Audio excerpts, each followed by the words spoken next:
Bismillah ar-Rahman ar-Rahim. I'm Dr. Farhad Ali, your instructor for the course of Theory of Fluid. I hope you will have this lecture in very good health.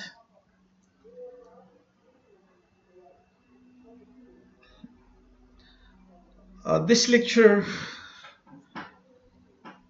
includes the forces experienced by the fluid particle, and we will also discuss this, that how uh, some of these forces develop stresses, and then while using the same stresses we will try to derive momentum equation for any fluid, for the Newtonian fluid or for the non-Newtonian fluid. So uh, we will try to cover these topics in today's lecture. In our study of fluid mechanics, we will need to understand what kind of forces act on the fluid particles. This is very important. Okay, we have to know that what kind of forces act on the fluid particles. Each fluid particles can experience two kind of forces. One is surface forces, and the second one is body forces.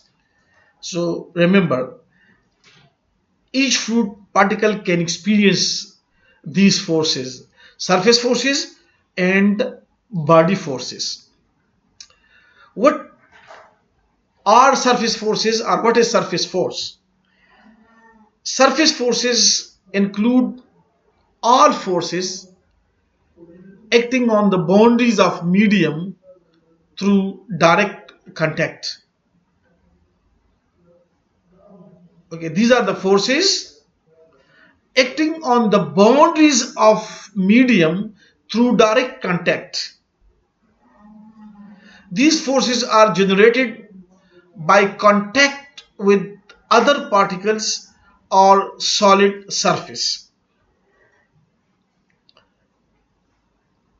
So these forces can be generated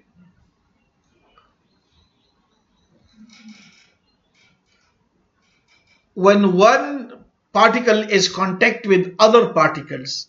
These are the internal forces. Okay, or it may be that it is in between the solid surface and the particle. Example of such forces are pressure and stresses. These are the example of the surface forces. If you recall your memory, we have already discussed this, the difference between stresses and pressure, that while when the fluid is at rest, it experiences pressure, there will be pressure, but the stresses will be zero. And when the fluid starts flow, then there generates stresses. So stresses develops while the fluid is moving.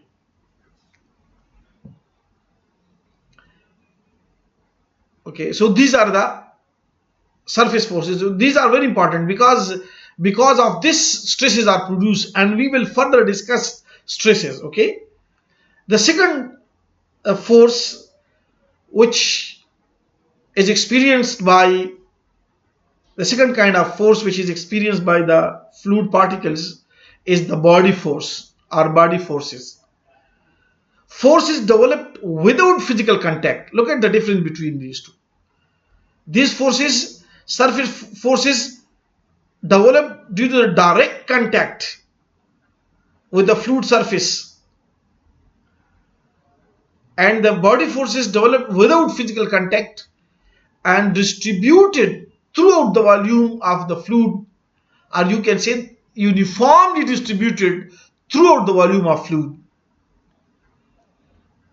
When you have a fluid in a region, so in the all region, this force will be uniformly distributed.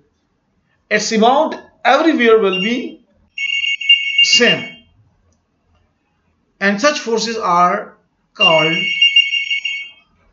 body forces.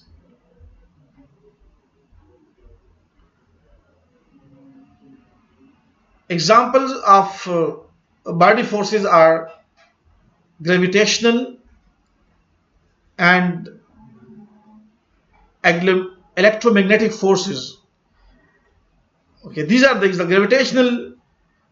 gravitational force, okay, and electromagnetic forces, magnetohydrodynamic forces are the examples of the body forces. For example, if the fluid is electrically conducting, so in the whole fluid,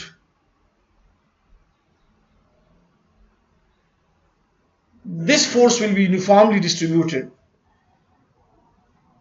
Okay, similarly, gravitational fluid, if you have in a region of, okay, the region occupies the fluid, so in every particle, the amount of the gravitational force will be same.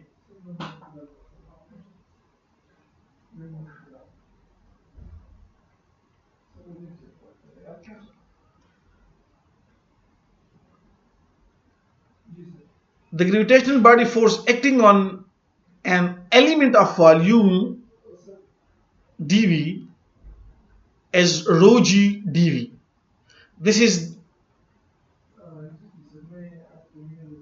the gravitational body force acting on an element of volume. Okay, if the element has this volume dV, so what will be the gravitational force?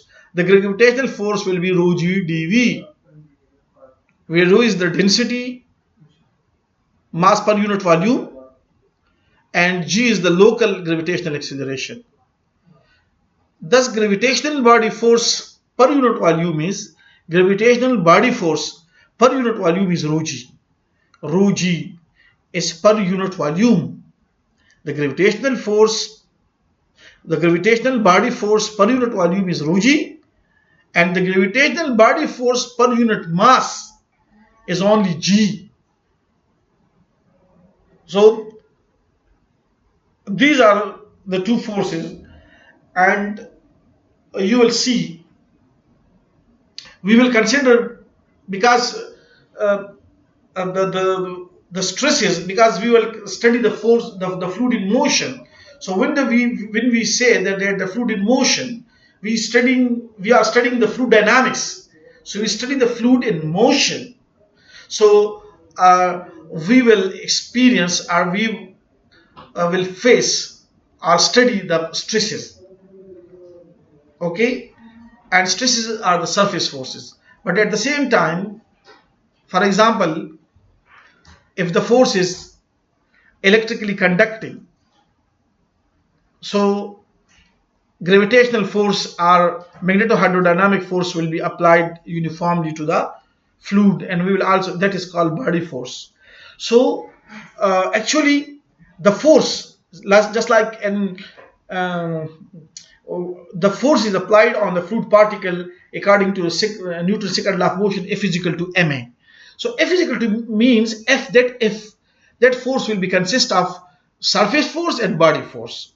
So that F will be the sum of surface force plus body force. The surface forces will generate stresses, okay, the surface stresses. And from these stresses, we will derive the momentum equation, the governing equation, and plus there will be some body forces.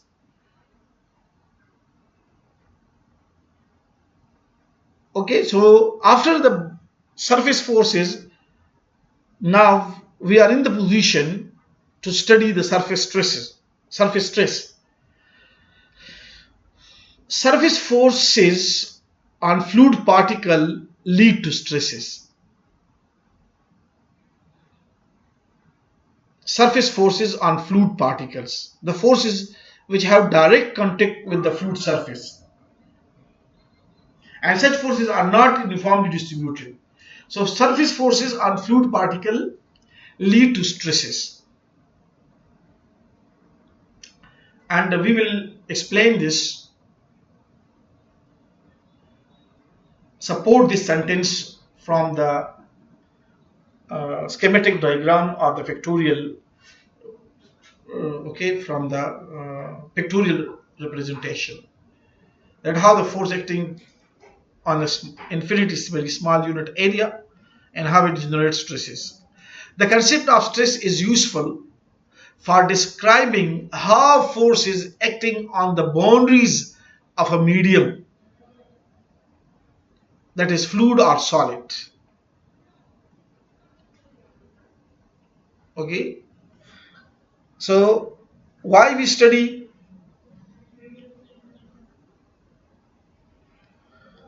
stresses? So the concept of stress is useful for describing how force is acting on the boundaries of a medium, and that medium may be fluid or solid. That how forces acting on the boundaries of a medium are transmitted throughout the medium. The stresses in a fluid are mostly generated by motion rather than by deflection. We have already discussed this, that stresses in a fluid are mostly generated by the motion. If you remember the viscosity, that viscosity is the properties of a fluid, while elasticity is the property of a solid. So why deflection? So there will be no deflection. That is why, rather than by deflection, deflection occurs in solids. So in fluids, stresses are mostly generated by motion, and you know that while the fluid is moving, so the viscosity resists the flow, and at the same time you will see that the stresses develop.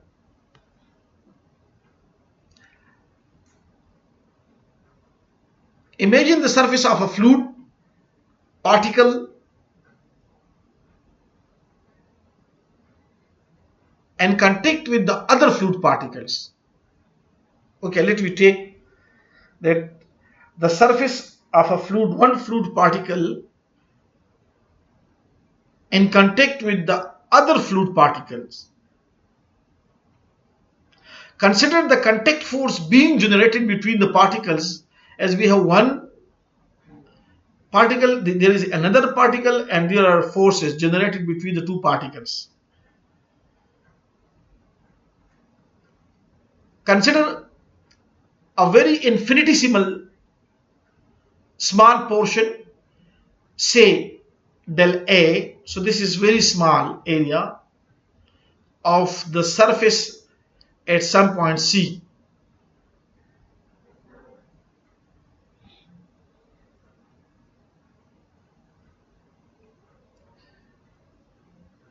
We consider this point C, and at this point we consider this area, very infinitesimal area del A.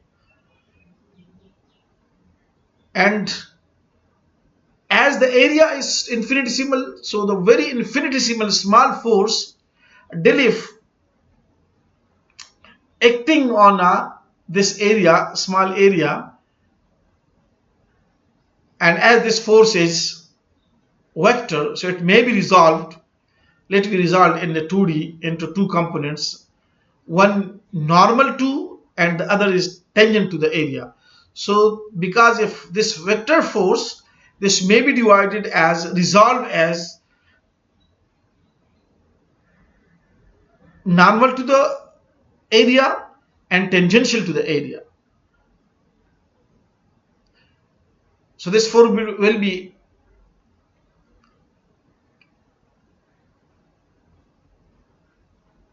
resolved into two forces, Ft, and we call this Fn. So Fn means that force which is normal to the area,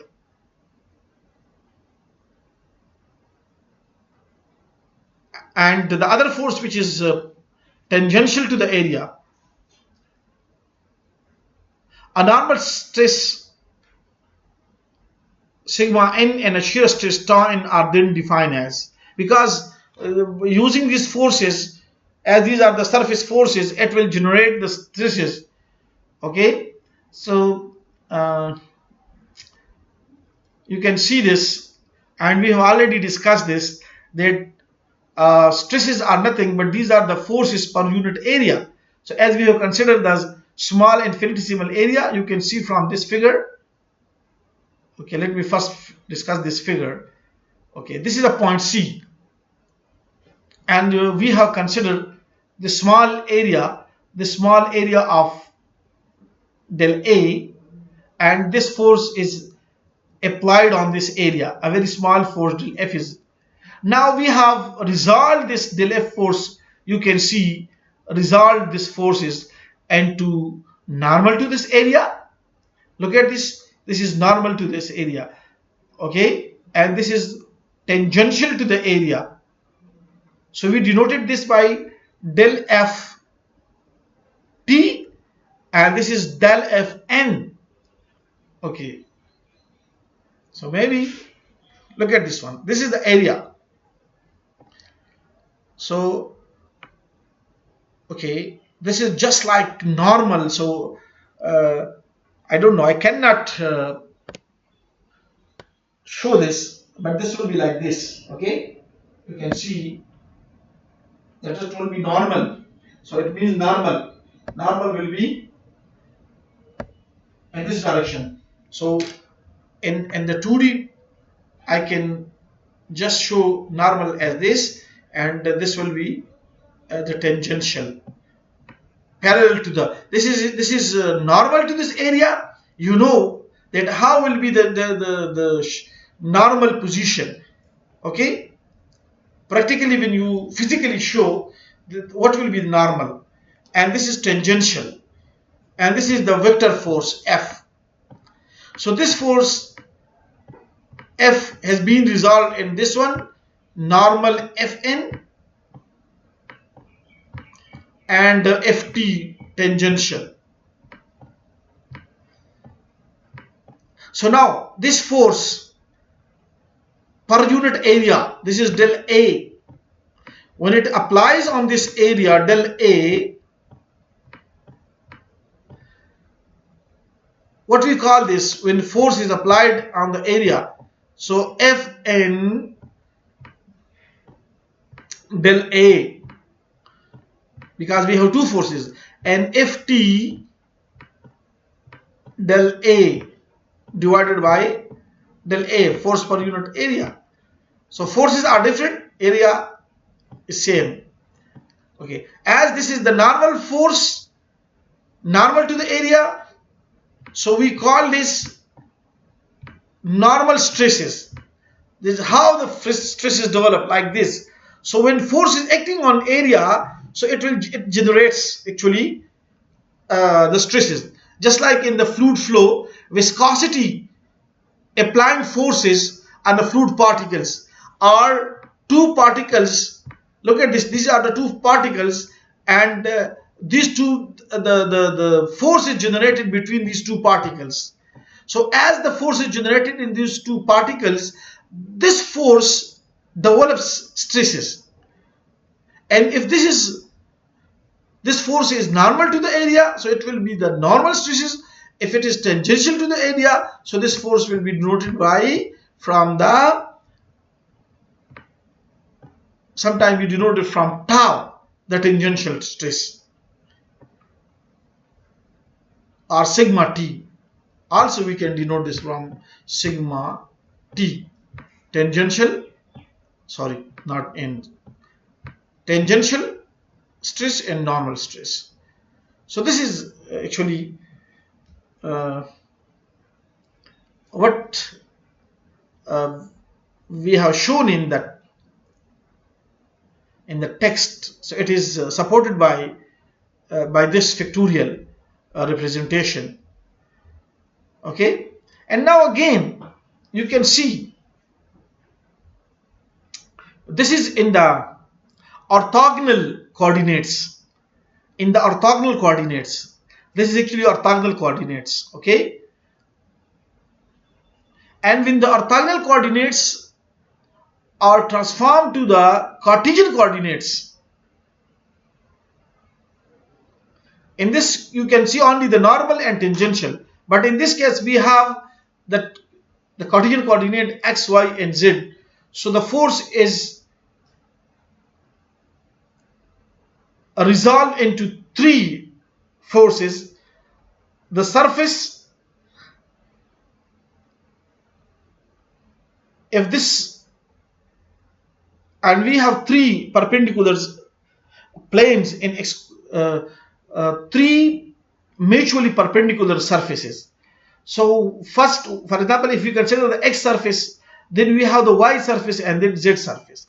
So if we consider the x surface and the force is outward normal in the x direction, so we say that this is a normal force, and the force which is in y direction but the plane is x, so we call this tangential. So these two forces, z force and y force, in the case of the x plane will be considered as tangential forces, while the force in the x plane in the x direction will be considered as a normal force. And how these forces then generate stresses. Okay, so you can see, let me take it as a x surface, which I have already discussed in the previous lectures, that if we consider three perpendicular surfaces in the cube form. Look at this one. Sorry.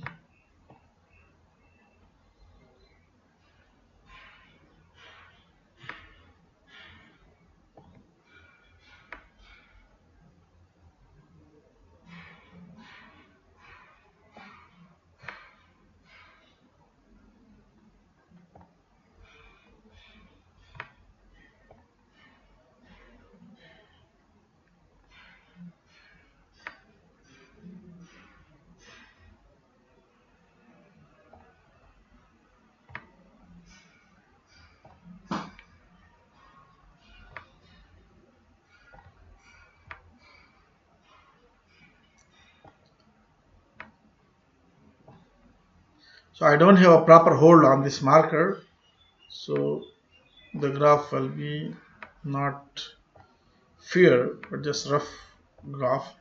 And now you can see this is your x-axis, this will be your y-axis, and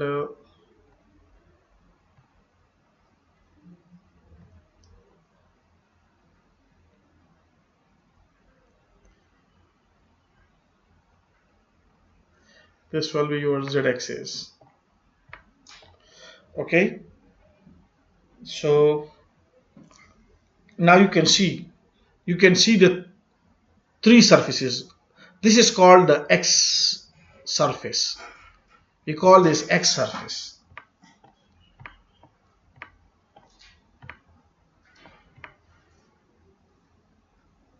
Okay, and this is called the y surface similarly, and this is called the z surface.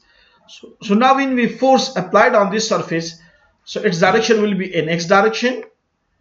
This will be Fx. The force will be applied in y direction. So that will be Fy. And the force will be applied also in this direction, which is called Fz. So now the force per unit area, this area, where this area is now Ax. Let me denote now del Ax. Del Ax. The whole area is now this del X. So first the force which is in x direction, and the area is also x, the plane is x plane. So what is this? Actually this is nothing but stresses, but this stresses, as this is in the x plane in x direction, so this x will be considered as a normal, and we will consider this stress which develops will be normal stress. But look at this one, the force which is acting in y direction. The force is in the y direction on the small area del a y, del ay. The force is also del, okay, small forces. This is also small force. So now look at this one, y direction, but the plane, sorry, it is x. The same plane I have considered.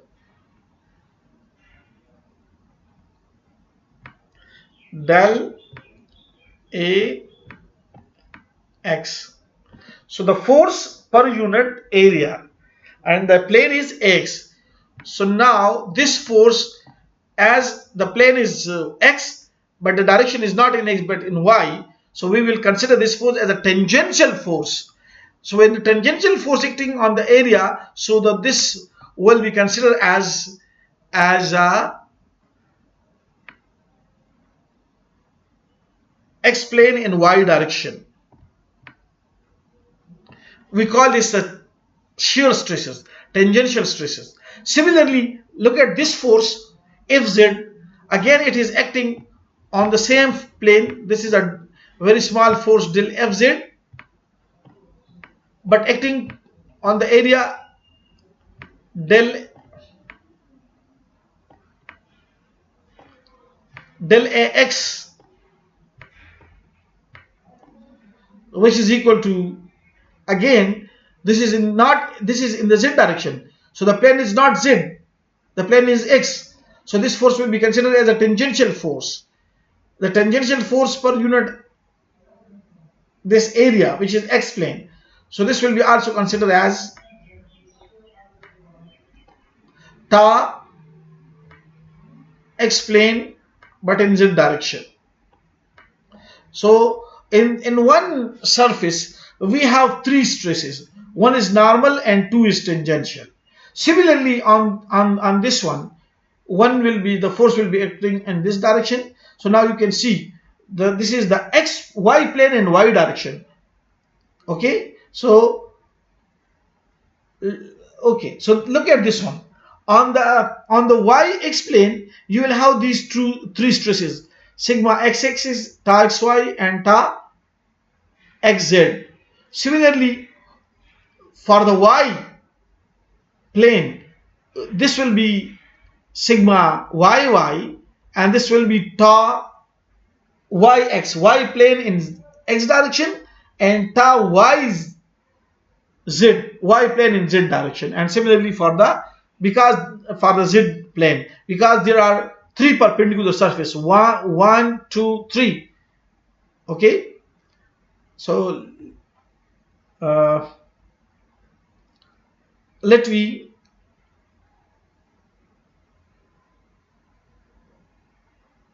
come to the point where we have left the discussion. So I think, okay, here. So the force, very small force F, acting on a very small area, may be resolved into two components. One is called normal to the surface force, and the other is tangential to the area, normal force to the area, tangential force to the area. Okay, so the stress which is produced, force per unit area produces stresses. So this stress will be considered as a normal stress, but this force will be considered as a tangential force. Subscript subscript n, the stress is included as reminder. It gives you reminder that the stresses are associated with the surface del A through point C having an outward normal in the n direction. The fluid is actually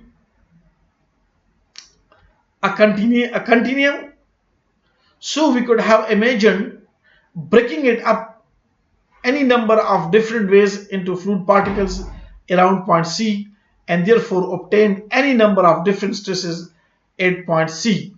So as you know this from a single point, uh, many planes can be drawn, infinite planes can be drawn in dealing with vector quantities.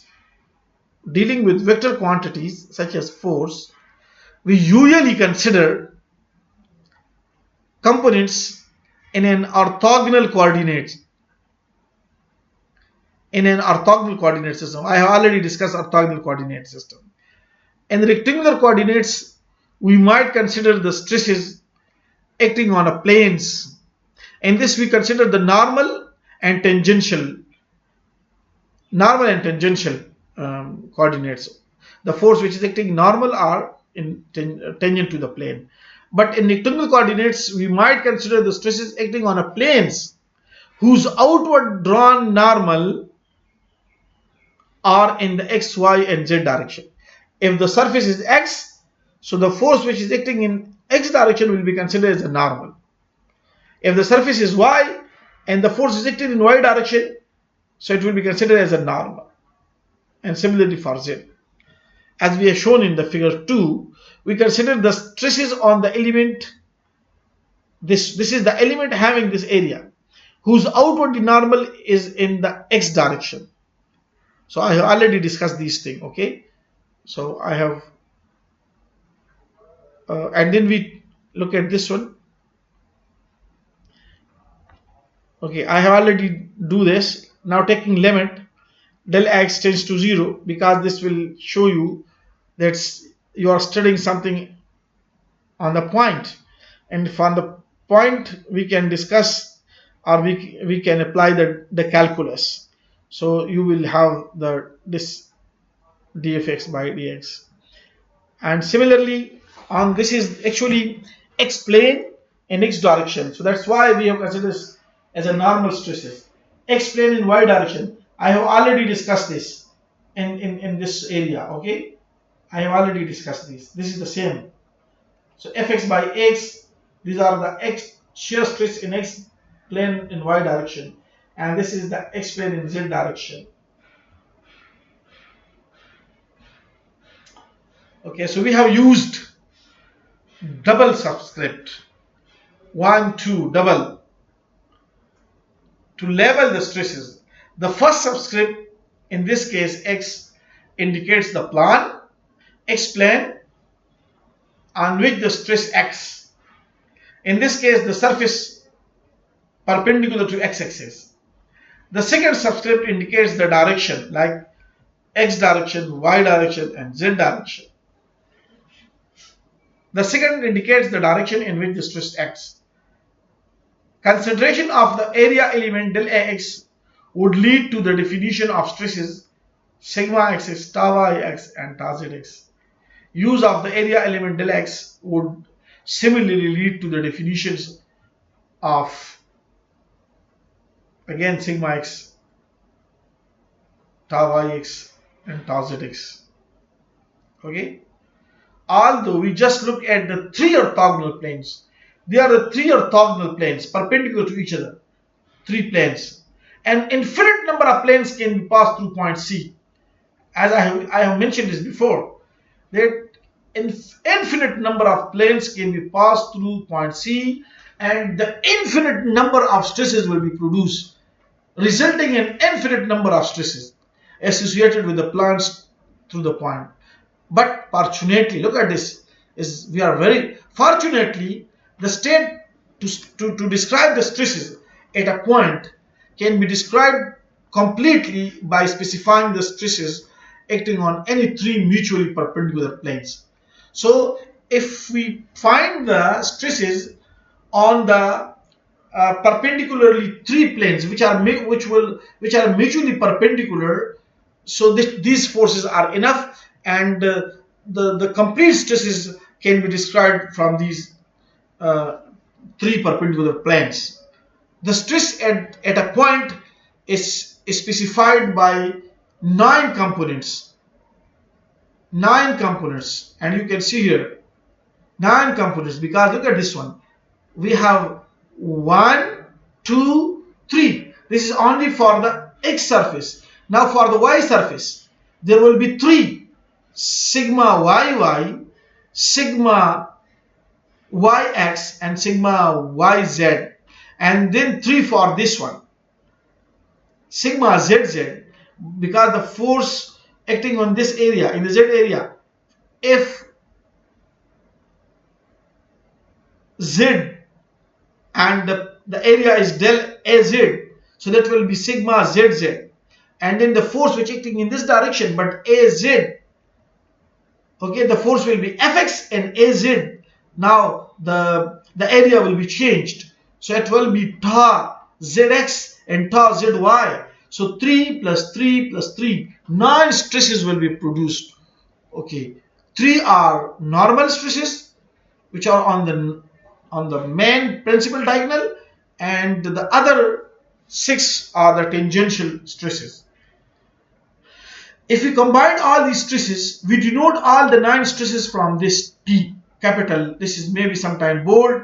I have shown this from the double lines, double bar, because of to differentiate, because you can see this is stress. Okay, so stresses, it would be better to define to differentiate stresses from scalar and vector. So that's why I have put two lines, okay, in the superscript. Where T is, what is T, which is the representation of all the 9 stresses, is the Cauchy stress tensor. We call this Cauchy stress tensor. Sigma has been used to denote the normal stress, and tau to denote the shear stress or tangential stresses. The notation for design stress is shown in figure 3, which is you can see the 9 stresses. Okay, this is the x surface, this is the y, positive y, and this is the positive z surface. Okay, this one.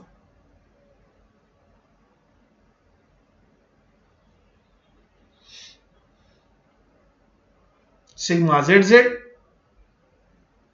tau zx, tau zy. Sorry, this one. Sigma zz, tau zx, tau zy. Okay, okay, and you can see the others. For example, this is the right, and this is the left. So we don't look at this is the opposite, in the opposite direction. This is the same x plane, but this is the negative plane, x. Positive x plane, negative x. Left, right, this is left. This is top, this is bottom. This is front, and this is back. Look at this back. Okay, this is top, this is bottom. This is right, this is left. This is front, this is back.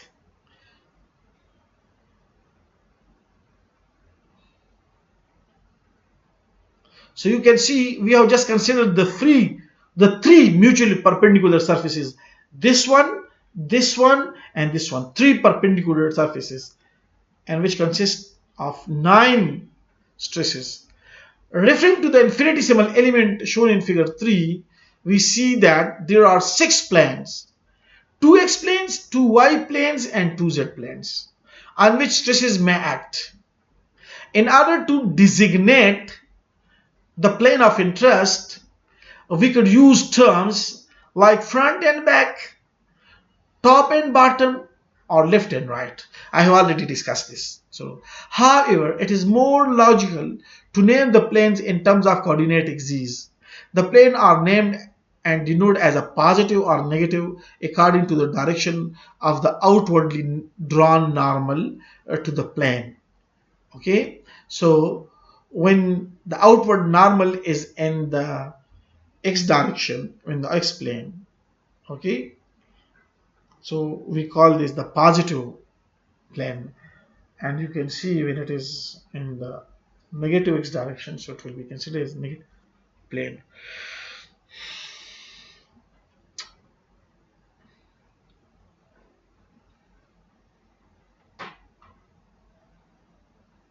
Okay, so the planes are named and as denoted as positive or negative according to the direction of the outward normal to the plane. Thus, the top plane, for example, is a positive y plane, and the back plane is a negative z plane. It is also necessary to adopt sign convention for stresses.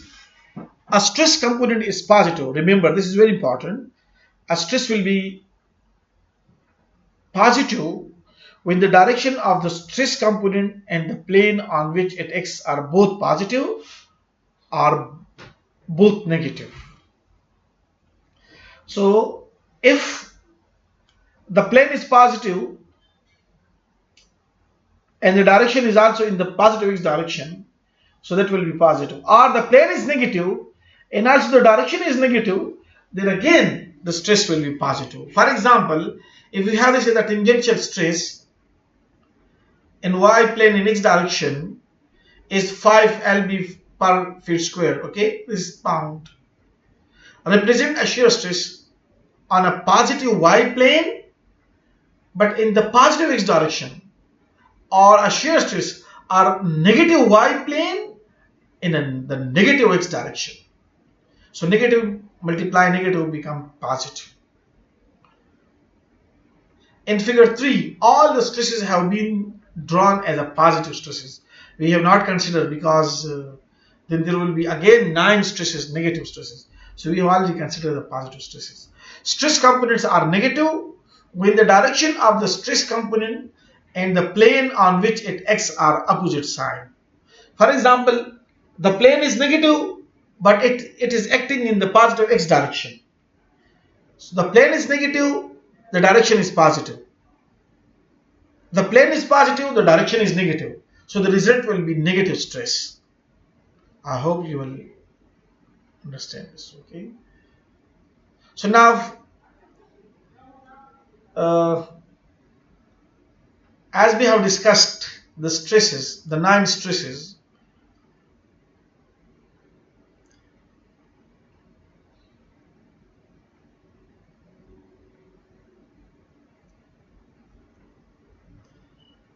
so now I'm going to derive the momentum equation for any fluid.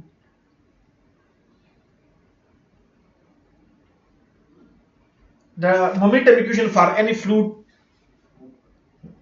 and you can use these length. Okay, so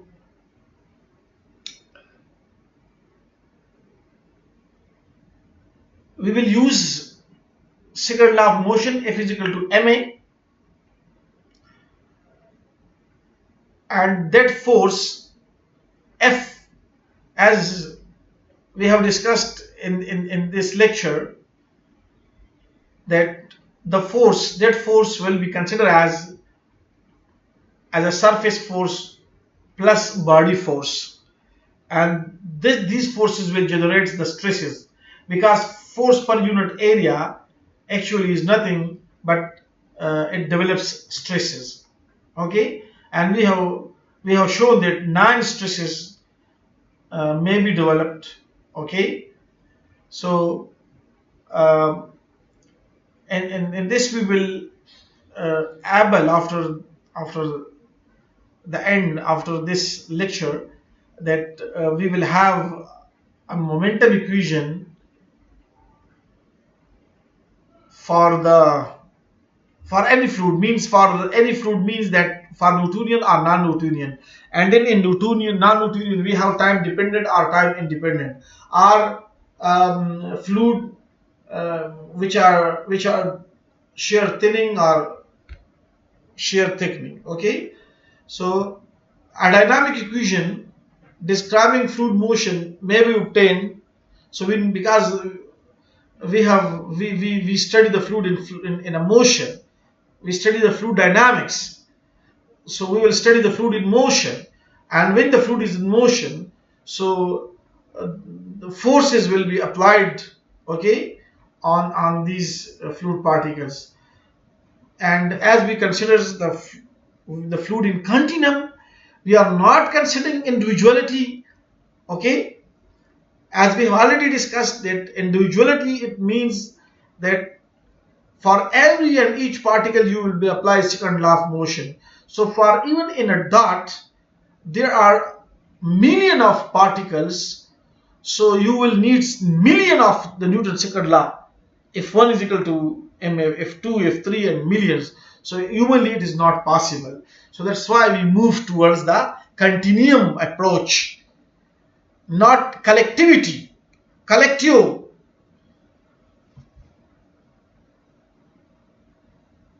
nature of the fluid. So uh, for the fluid motion may be obtained by applying Newton's second law of motion to a particles. How to derive the equation of describing the fluid motion? So that can be derived while using the Newton's second law of motion.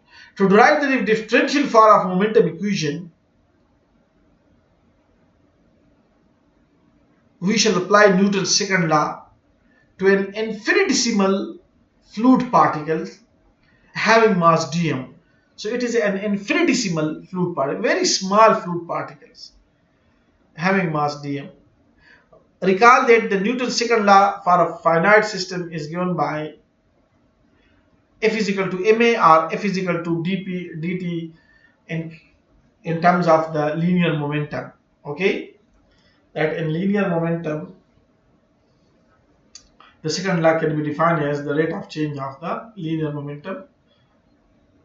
The force is directly proportional to the rate of change of the linear momentum, where p of the system is given by, where the linear momentum p of the system is given by. And now look at this one, this p we call the system. Okay, so as we have shown this, the system approach and the control volume approach. So this is the Lagrangian approach. System approach is the Lagrangian. Lagrangian means when you are studying the individual particle. We have already discussed this in the previous lectures, that Lagrangian approach is actually a system approach in which we study the individual particles, and as all the laws are given in the Lagrangian approach, so we have to translate this, to change this Lagrangian or system approach to the control volume approach. Okay, first we look at this one. Now you can see the volume, the P system, and how to change this to the mass. Okay, so it becomes rho is equal to dV.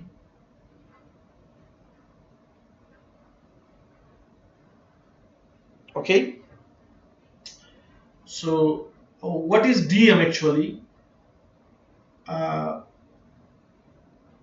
Mass, okay, which is equal to rho dV. So system or mass, which you can see we have shown this from dm.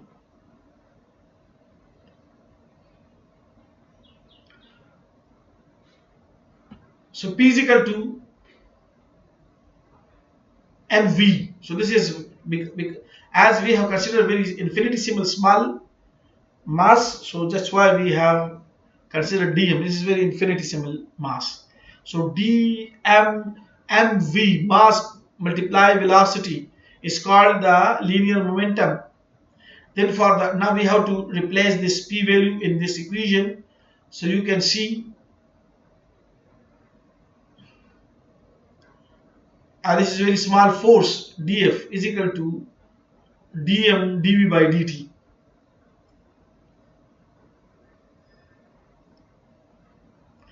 P has been replaced by this one. So as dm is constant in this case, so we have considered as dv by dt. Okay.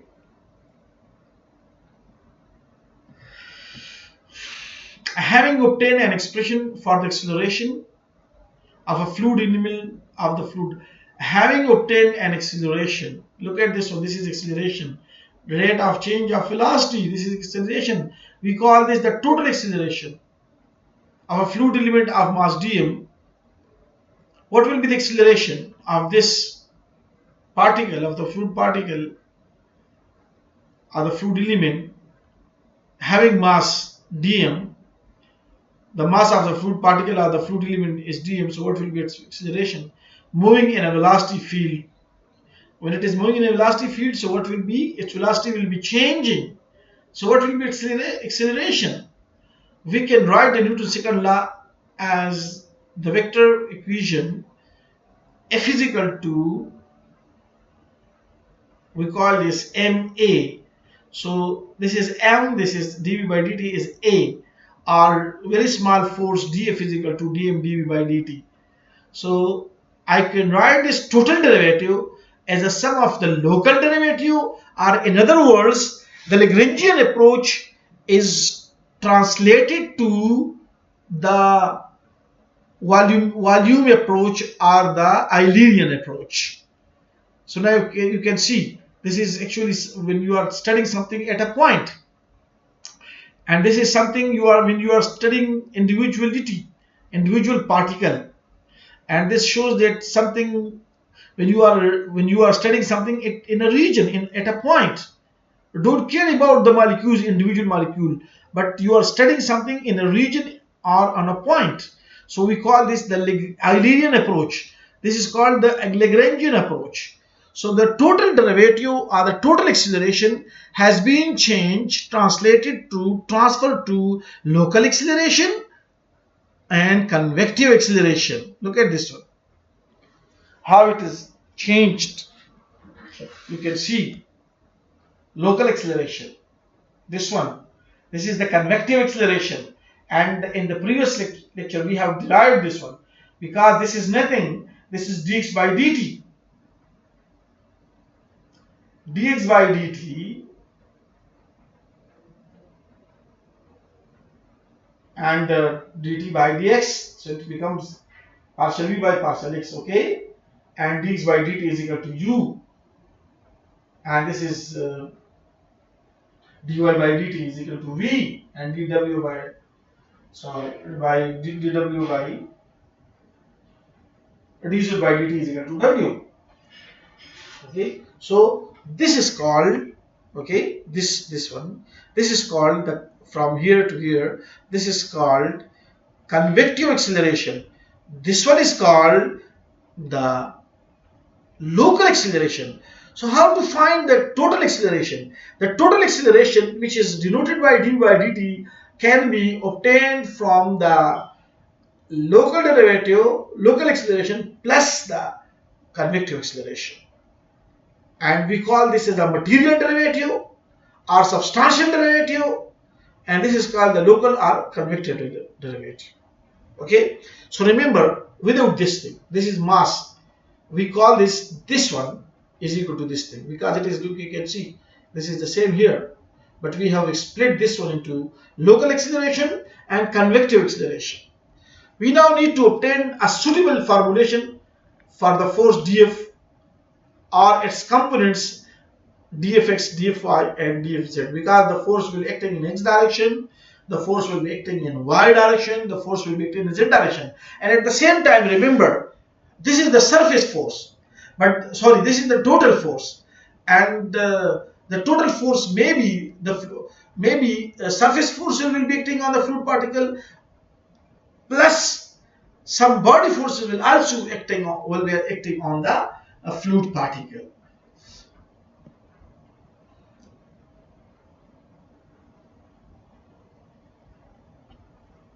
The forces acting on a fluid element may be classified as body forces and surface forces. Surface forces include both normal forces and tangential forces. We shall consider the x component of the force acting on a differential element of mass dm and volume dv, which may be equal to dx dy dz. I have shown this volume from dv. Okay, so this is not v. Okay, this is volume, very small volume. So we shall consider the x component of the force acting on the differential element. Okay, so we will calculate only for in the x direction, and then we will consider also for the similarly we will consider for the y and z direction. Okay. Okay. So now this is very important. Now, if the stresses at the center of the differential elements are taken to be sigma xx, tau x, and tau zx, the center of differential element, then the stresses acting in the x direction on all faces of the element obtained by Taylor series expansion about the center of the element are shown in figure 1. So look at this one now. Okay, uh, this is the center of the fluid element. Okay, this is the differential fluid element.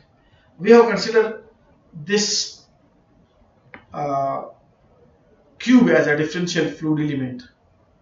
This is nothing but this is the fluid element. Okay, this is now the fluid element. A differential fluid element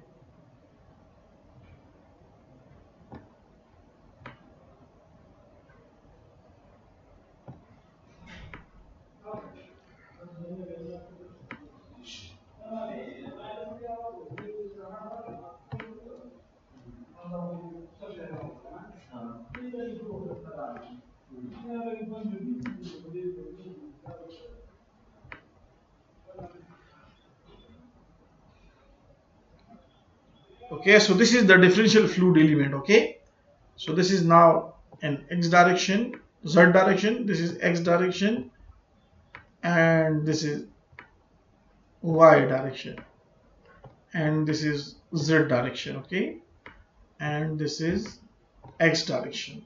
So the fluid elements, we will discuss the fluid element at the center. So the stresses which is produces at this direction, okay, here, so that will be this at this surface there will be sigma xx, tau xy, tau zx, sorry xz. At this there will be sigma yy, tau yx, and tau yz, and at this there will be sigma zz, sigma zx, and sigma zy. Okay, so we will discuss all these forces at the center of these fluid element. So it is already shown from this figure. Now these are the forces, sigma xx, tau x. These are the forces, sigma yy, you can see sigma yz and sigma yz, y plane in z direction. Similarly, z plane in y direction, z plane in x direction, and z plane in z direction, sigma zz.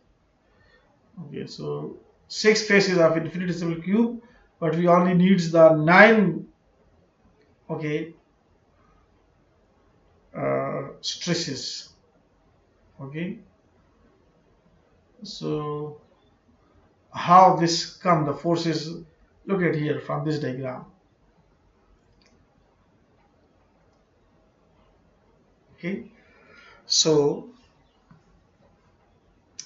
as we are studying this in the center of the fluid element, so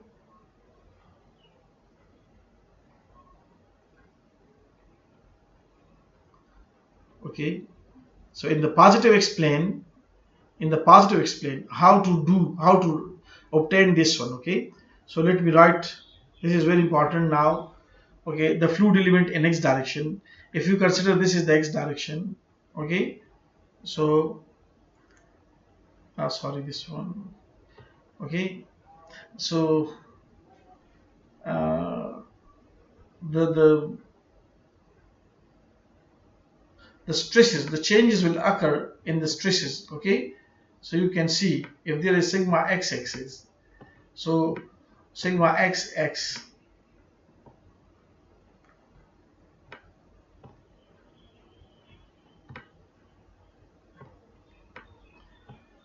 sigma x, and this is the center of x plus dx by 2.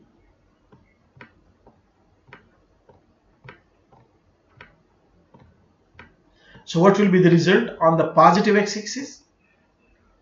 Okay, apply the Taylor series x plus dx. Look at this is just the example. So what will be x plus dx is equal to f of x, okay, and plus f dash of x dx 1 factorial, and plus f double dash of x,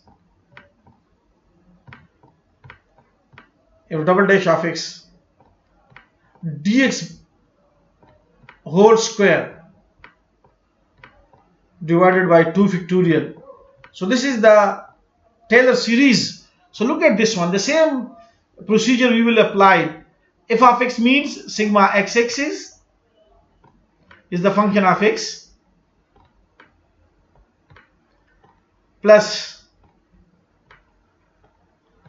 partial by sigma dash x means partial by partial x, because the plane is x, so we will use, it will be the changes will be with respect to x plane, this plane, okay. Sigma xx dx plus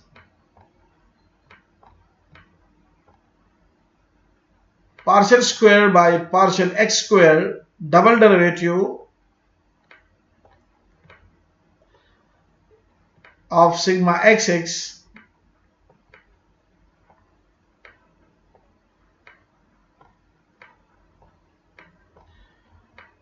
dx, yeah, it is dx by 2 because we have considered the center. So dx by 2 from this direction and dx by 2, so it becomes dx, okay, because now you can see this. Let me just change it, because we will consider the vertical plates. So let this is the x direction, this is y direction, and this is z direction. So what, look at this one, this will be, this is parallel to okay, this is parallel to y, okay, so this will be dy, and this is parallel to x direction, so this is dx, okay, sorry, this is parallel to z direction, so this is dz, and this is parallel to y, z, so this is dz, sorry, dx, because this is, okay, sorry, this is parallel to this one, okay, this one, and this one, so this is dy, and this one is parallel to x direction, so this is dx. Okay, so look at this one, this is dy, this is dz, and this is dx, okay. So we have considered this is dx, but we have considered this position, the whole is dx, but this is actually, now the distance is dx by 2, this distance is dx by 2. For example, look at this distance, from here to here, this is dx by 2. The center is dx by 2, and this distance is also dx by 2. So dx by 2 plus dx by 2 becomes dx only. So it will become like this. Okay, so as dx by 2, as dx means a very infinitesimal distance. So when we take the square of the infinity, very small, this very small quantity, so the square will becomes more. Okay, it will becomes less than 1. So that's why we ignores the others. We ignores the second order and also the high orders. Okay, and just we'll take these two terms. So how these, that is the explanation that how these two terms comes actually.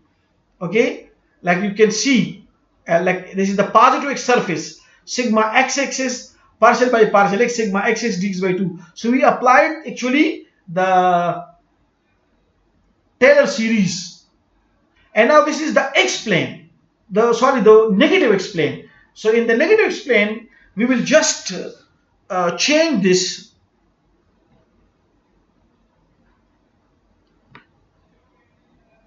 On the negative x plane we will change, sorry, this is x-axis, we will change this into, sorry, x minus dx by 2.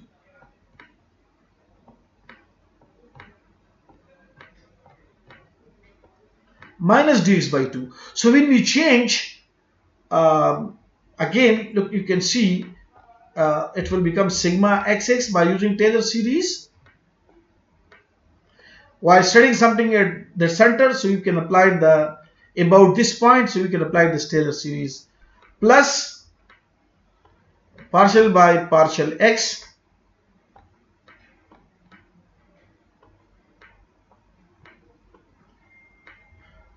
into minus dx by 2. And we ignore the other terms because of dx square, dx cube. So you can see this minus will come here. So it will become sigma xx minus partial by partial x sigma xx. So you can see here minus partial by partial x dx by 2. And I can also explain this by another formula, that how the changes occur when something is passing, when something is entering this and outing this. This is in and this is out. So let me explain this again. This from another formula.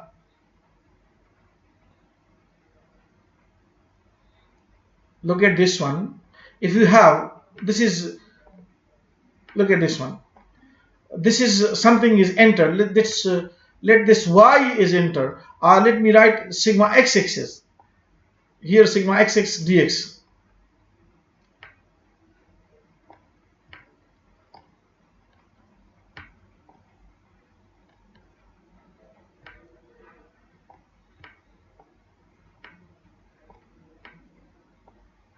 Sigma xx. Sigma xx is at this point A.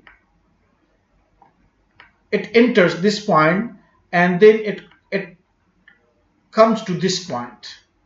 So what changes will be occur? Okay, what changes will be occur? So the formula is, and it covers this distance. This distance. Let's say this distance is dx. Like in our case, this is dx by 2. But let's say I have just considered this distance is. So when it reached to this point from A to B, when it enters A and reach to B, it will cover this distance. So what will be the value? What changes will be occur at point B? So it will be sigma xx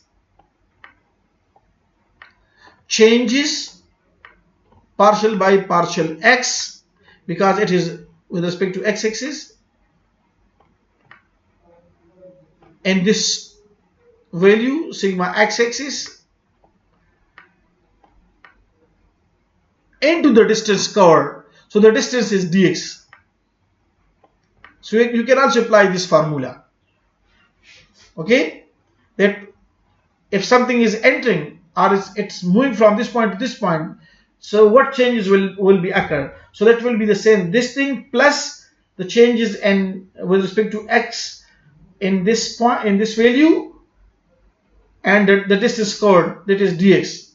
So now if you take dx by 2, so then will come dx by 2. Okay, so now uh, the stresses in the positive x-axis and the stresses in the negative. So what will be the net stresses in this in the x surface? Because in x surface we have positive x and negative x. So what will be the net? The net will be when we add these two, or when the when sometimes we say that out minus n. Okay,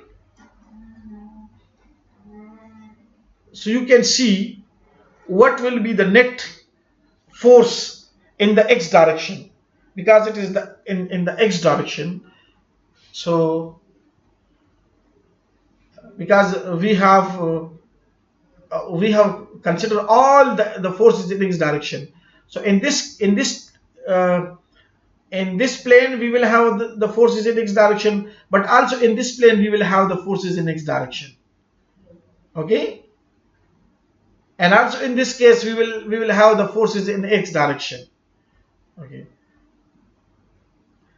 like now we can replace this by the plane is now here x, but now the plane will be changed.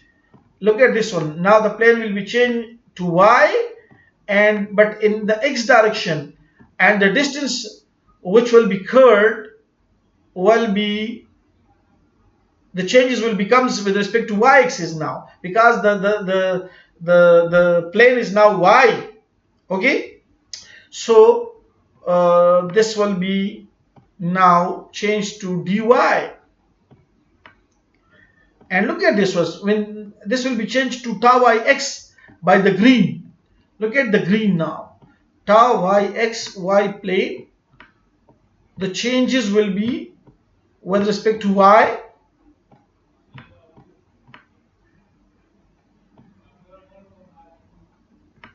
in this value, which is the same tau yx, and the distance covered is now dy. Okay, so we have three surfaces, and in each surfaces we will take only those stresses which acting on the in the x direction. So now there is a positive y, and we have the forces in x direction, but also we have the negative y surface, and also we will have the forces in the x direction. So now all the forces, the surface forces in x direction, like the one I have found, this one. Okay, and dy by dz. Okay, how it comes now? Look at this one. In this direction we have, this is the x plane, and this is the x direction also. Okay, just not like I have shown. Okay, not okay. So now look at this one.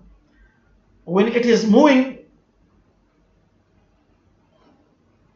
when it is passing through the area, so what will that area will be?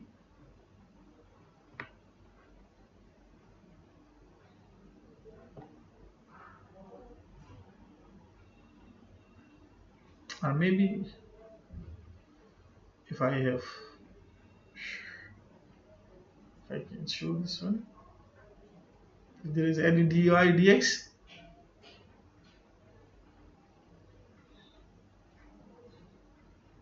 Okay, so look at this one. Your this area is dx. Okay, the distance come when something enters here and comes here. Okay, in this direction, so it will cover this distance. So this will be dx, and this is dz. Okay, so this will be, this is parallel to this one. Okay, so if, let me try to draw again. and very quickly I will try to finish this lecture. So let me draw this again, and very roughly I have made this cube. And look at this one.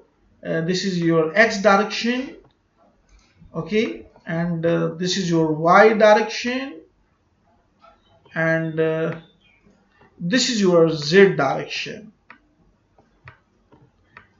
So look at this one.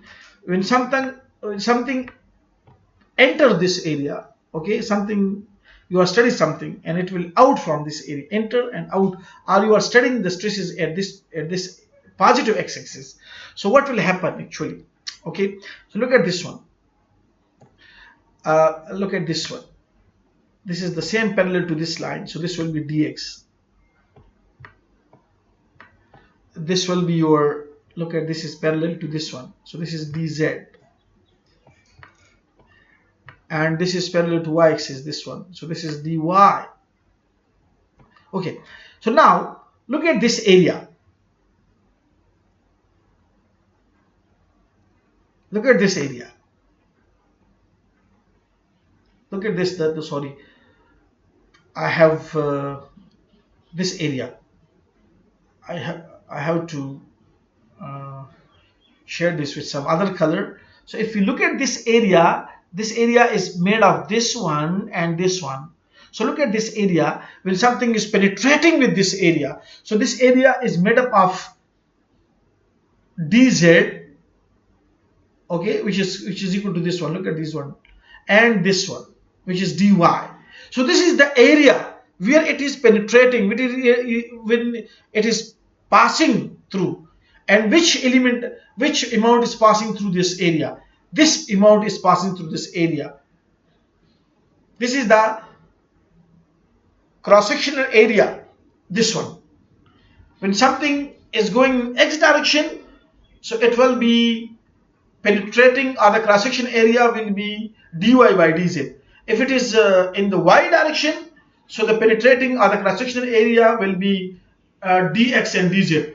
If it is in the z direction, so the cross-sectional area will be dx and dy. Okay, remember this. Okay, so now as this is the x plane in x direction, and this is in the y plane in the x direction, plane is y. Okay, so it is entering in the area, but in the x direction. The direction is x, but the y plane. Okay, like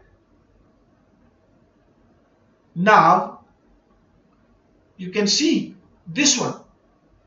Look at the stresses. This one, this stresses. Okay, in the x direction.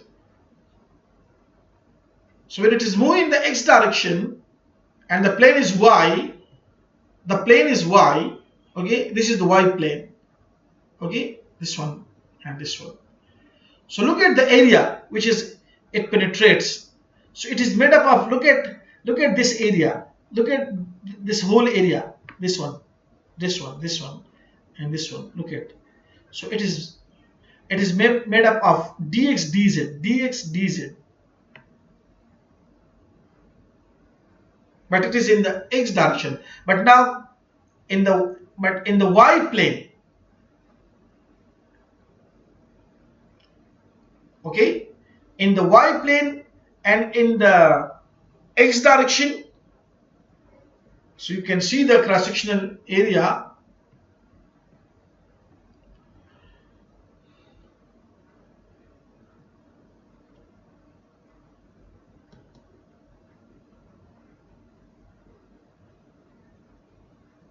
Okay, so this is the y plane, because they are the same. This is the positive x plane and this is the negative x plane. And look at this one, because it is the outward normal, so we will the positive x plane minus the negative plane, so that will be the net stresses on the x plane, on this plane. Okay, on this x plane, both x plane. This is the positive and this is the negative. So it is the outward normal, so we will uh, this minus this thing. You can see here. This is out minus. So you can see the net will be in this position. Okay, because it is the outward normal. So it is the outward normal is opposite to the direction of the fluid, so it will become minus. So this minus this. This is it will give the net stresses on the x plane in the x direction. And look at this one, dx dz, as I have shown the y plane. This is the y plane in the y plane in the x direction. So you can see, look at this plane. So this cross section becomes of dx and dz, dx and dz. Okay, so y, positive y plane and negative y plane. So you can see in the positive y plane, because okay, y plane in x direction. Okay, so it is on the positive y plane, and the negative y plane there will be negative.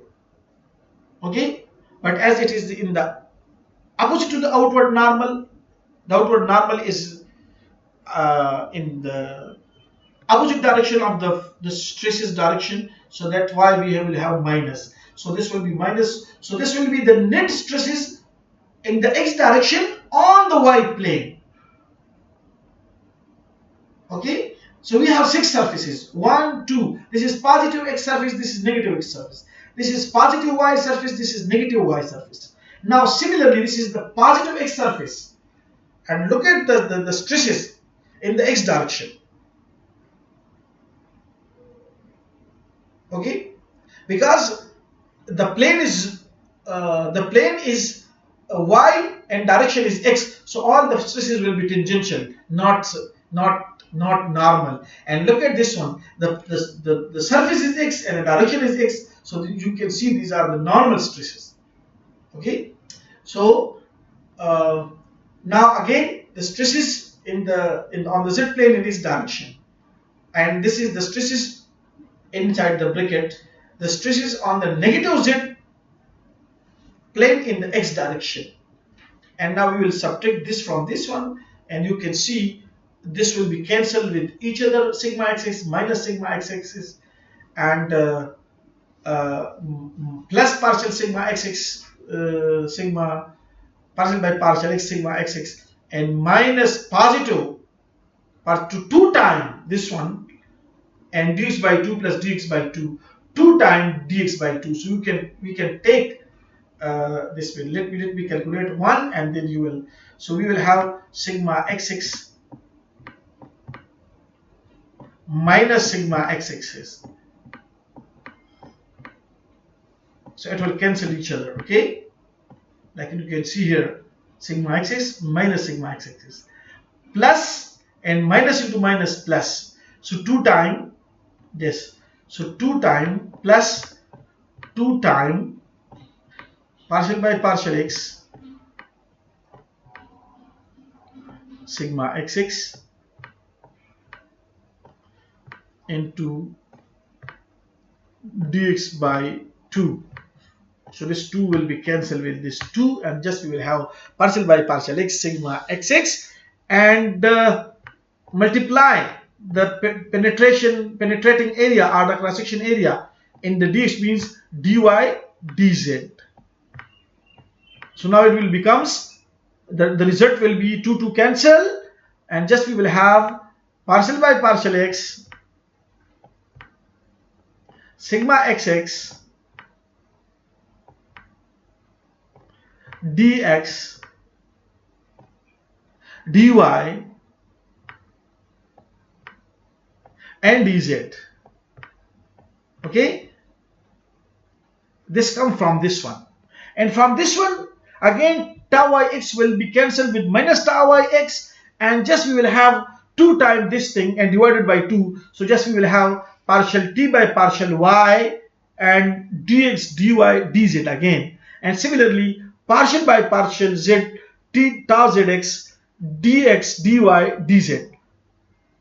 Only the stresses in the x direction, so it becomes like partial by partial x sigma x plus partial by partial y tau ix plus partial by partial z tau zx dz by sorry, this is the mistake. Okay, so let me, I can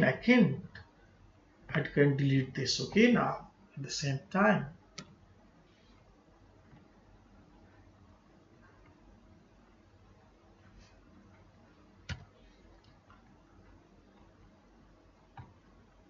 you can see now.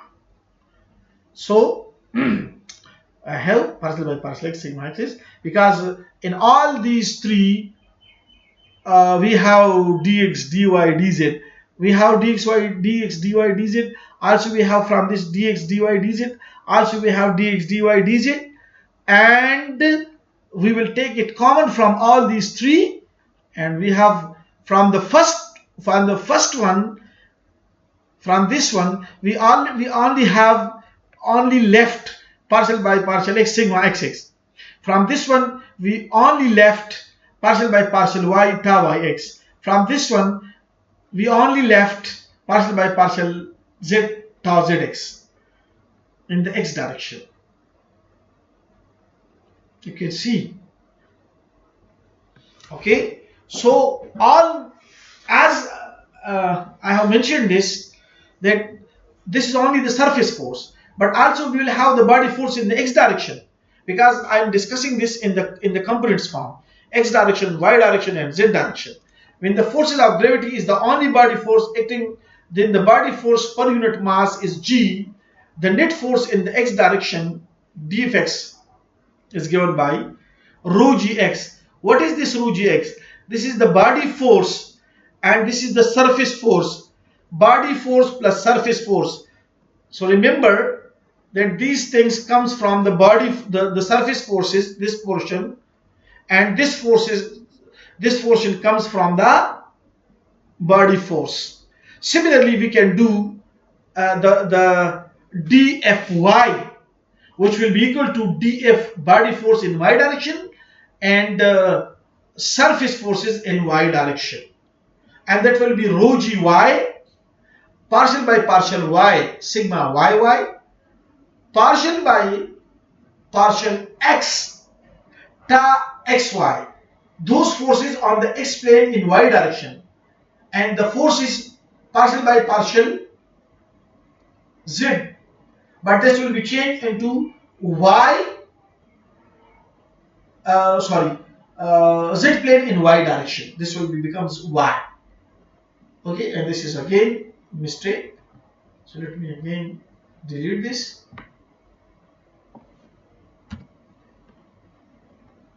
Typo mistake. Okay. So similarly in the z direction, this will be changed to rho gz.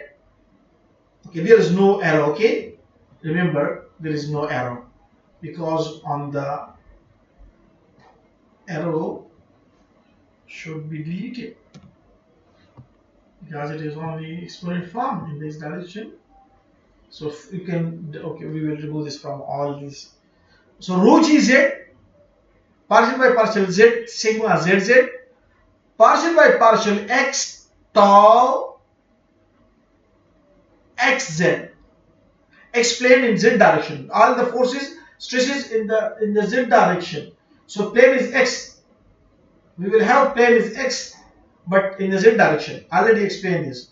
Partial by partial y, plane is y, but in the z direction. When we combine all these things, look at this one. This is forces in the y direction. Okay, I have just calculate in detail. You can do like this. You can derive all the forces in detail in the y direction also by referencing this table. Okay, now look at this one. In the y direction, all the forces, look at, in the x plane we will consider this one x plane in y direction, but here y plane in y direction, but in z plane and in y direction. So we will calculate all these forces. Similarly, then in the x plane in z direction all the stresses, and in the y plane in z direction, and in the z plane in z direction. So that will be normal stresses. Okay, so you can see I have just similarly, to save the time, we have just shown directly, keep in mind the above process, the force in y direction, surface force in y. So this should be y, okay? This should be y and this should be z.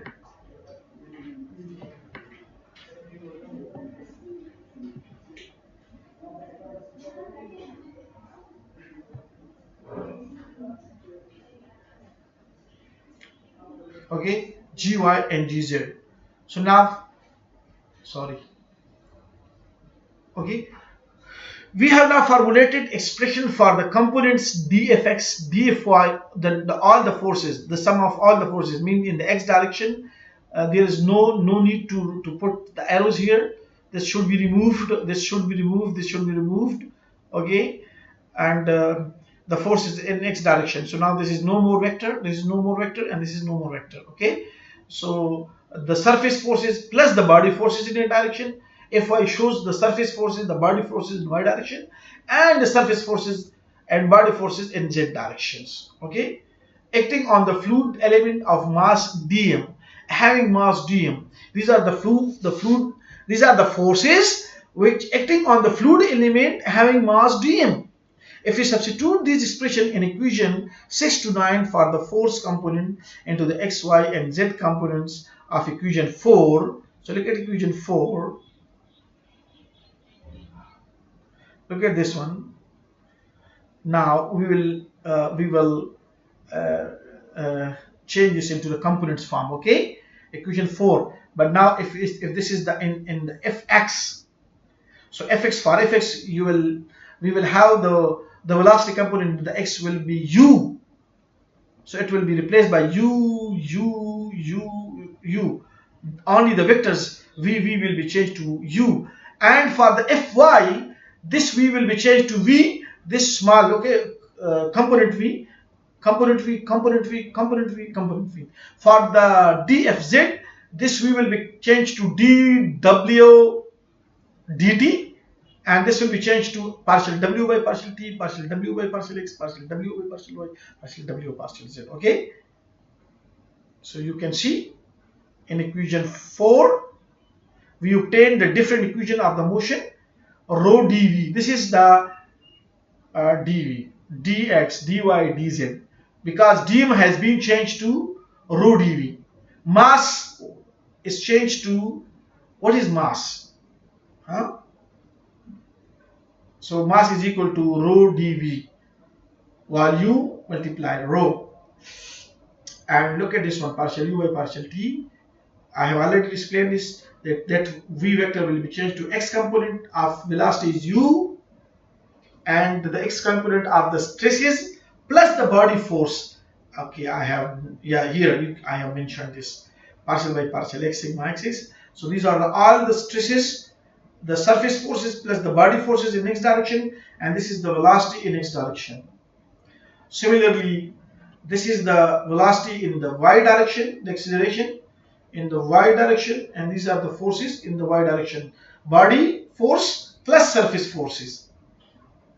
Okay, and look at this one, the acceleration, when you apply the force on the mass and it is moving in the z direction, so the fluid particles, the forces, the surface forces which will be generated in the z direction are, look at this one, z, z, z, z shows the direction, and these are the body forces which may be applied in the z direction. So you can see 9, 10, 11. Okay, equation 9 to 11 are the differential equation of motion for any fluid satisfying the continuum assumptions in the component form. Before the equation can be used to solve u, v, and w, suitable expression for the stress must be obtained in terms of the velocity and pressure field in vector form. Equation 9 to 11 can be expressed now in the vectorial form, because normally we will use this, because this is the extra. I have repeat this one here because there is no given the body force. So we are have 9, 10, 11. So look at this one. Look at this one. U, V, W. So it will becomes V. Okay. Partial by partial x, partial by partial y, partial by partial z. It will become divergence, nebula. Okay, and sigma xx, tau yx, and tau zx. So these are the 9 stresses, and we have already shown these 9 stresses from the t. So rho dv by dt. So it becomes rho, and u v w by becomes v vector, and the 9 stresses, sigma xx, sigma yy, sigma zz, and tau xy, tau yx, it becomes t. So and partial by partial x, partial by partial y, partial by partial z becomes divergence, nebula. This is nebula, okay? This is operator nebula. Maybe this is just like nebula. I can show this divergence as uh, okay, as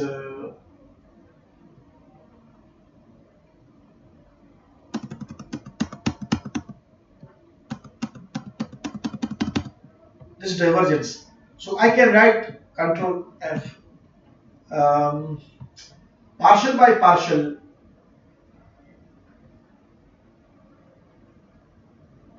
mm,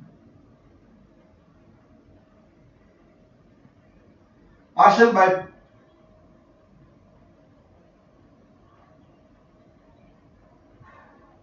x plus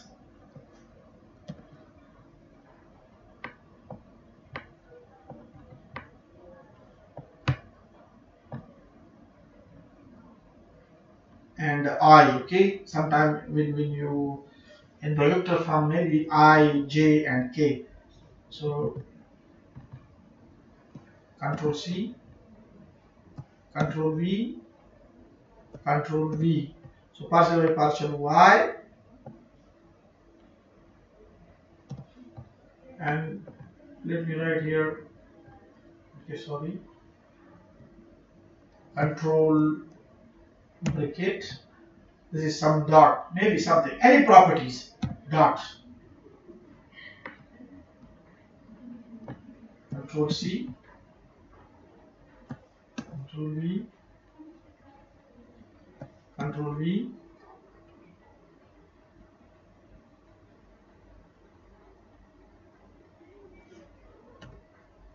Z equal to divergence. Divergence of dot. Okay, sorry, dot. And this is maybe sometime we write this as a nebula. Where is nebula? Yeah, this one. And we use here dot. We use dot. This one. Nebula dot. Okay, so divergence and this. So maybe sometime we write like this. Okay, so not we don't need this one. Okay, so I have to. Okay, let me.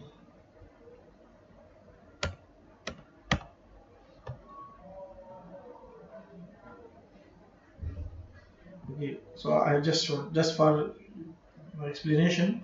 So a divergence of t, and what is t? This is sigma x is this thing. Okay, so equation 12 is the momentum equation in vector form for any fluid. So this is the end of this lecture. Okay, and this Cauchy stressor may be, and this is not a vector. Okay, this may be vector. I already defined this from the double dot. Okay, so maybe we can define this r bold. Let me do this, or there should be double dot, because vector should be differentiate from the, I don't know where is the, what is this, yeah, so this should be okay, double dot. So similarly this t should be like this. Okay, no need to write. Okay, the, there should be double dot 1, and again this is, sorry, please adding 5 exact. Okay, you can see now this, what mean double dot means this is tensor, this is not vector. Vector is expressed from the arrow, and scalar is without normal, and tensor is from the double subscript, okay, superscript, double line in the superscript. Okay, so this may be for any fluid. So for example, if you want to this is when the fluid is moving, okay, so this is the momentum equation, and this can be specified for a special fluid like Navier-Stokes equation or for the Newtonian fluid. So this can be defined for the Navier-Stokes equation or for the Newtonian fluid. For the second grade fluid, it will have some other shape. Okay, it can be defined in some other way. For the Kessel fluid, it may be defined in some other way. So, but the vectorial form is that just the governing equation for the different fluids can be described, can be derived while only changing this t. Okay, this t will be different for different fluids. So now you are able, you have derived this this equation, okay, for any fluids, and for the specific fluid we will define this tau, and then we will derive the governing equation for that fluid, like second grade fluid, Newtonian fluid, Jeffrey fluid, Maxwell fluid. Okay, so and this is the end of this lecture, but actually in the assignment you have to provide it, you have to provide in detail these y components. Okay, these two, how to get these two while calculating, just like I have calculated for the x, for the all the stresses in the x direction. Okay, I also, in that will be the part of the minor weekly assignment. Okay, so this is the end of this lecture, and again, if you have any ambiguity in this lecture, any problem in this lecture, so you can come. Okay, as we have scheduled, as we have already a display and share the meeting time, so you can come and discuss with me. Okay, I will derive this one for you again. Okay, if you have any ambiguity uh, in the stresses or in this equation especially. Okay, this equation, this is come from the acceleration part, particularly this is very important. This is for every fluid you will have, for the unsteady fluid you will have this part, but this part, because the stresses when applied, the fluid is moving, so the stresses will be produced, and this will be this will be different. Okay, uh, for every fluid. Okay, so this is the end of this lecture. Thank you very much.